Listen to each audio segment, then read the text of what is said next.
Jonathan MILNE Last updated 0015, October 8, 2017. The three leaders fly into Wellington on Sunday morning to begin a 5-day marathon of negotiations.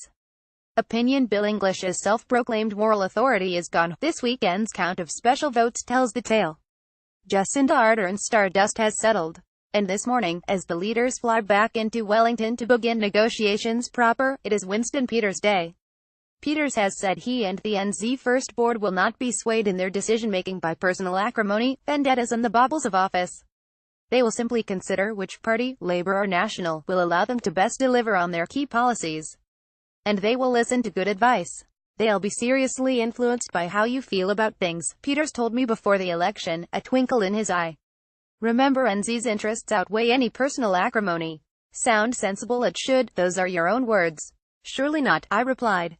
Read more. Crunch time. Real haggling begins today, and elderly are winners. I've packed up my office. Now some advice for young MPs. Damien Grant. Why involve government when we tie the knot? More. Emma Fox. Enough political talk. Let's build houses. Nadine Higgins. MPs need lesson on teacher pay. Jonathan. On our board, they speak of nothing else. Peters grinned. They ask me every weekend, how is Jonathan? What's he doing? What's he writing? Winston Peters says he and the NZ First Board will not be swayed in their decision-making by personal acrimony.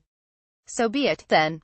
Here is some serious advice for Peters and his board as they embark on the enormous responsibility of negotiating this country a government. 1. Take your wins where you can get them.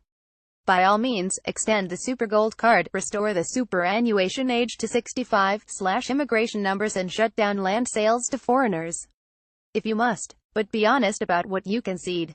When, inevitably, you back down on a referendum on the Maori seats or shifting Auckland's port to Whangarei, simply acknowledge that in coalition politics, you can't get everything you want. Point 2. Reject the so-called baubles of office.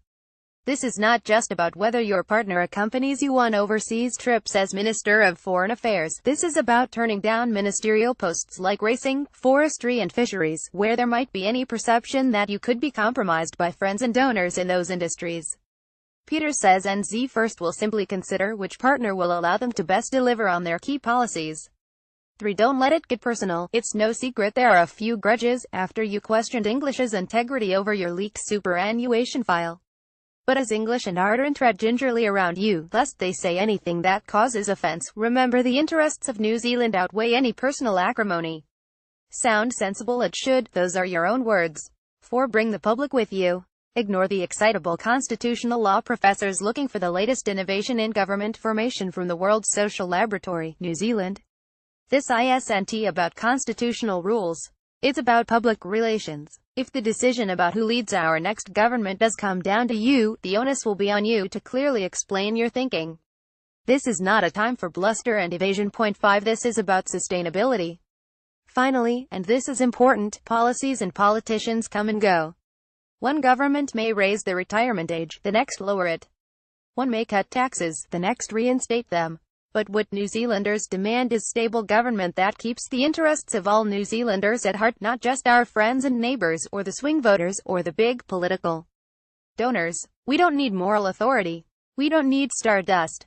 We don't ask the government to solve all our problems for us. We just ask that the government level the playing field and provide us all with the same opportunities to solve our own problems.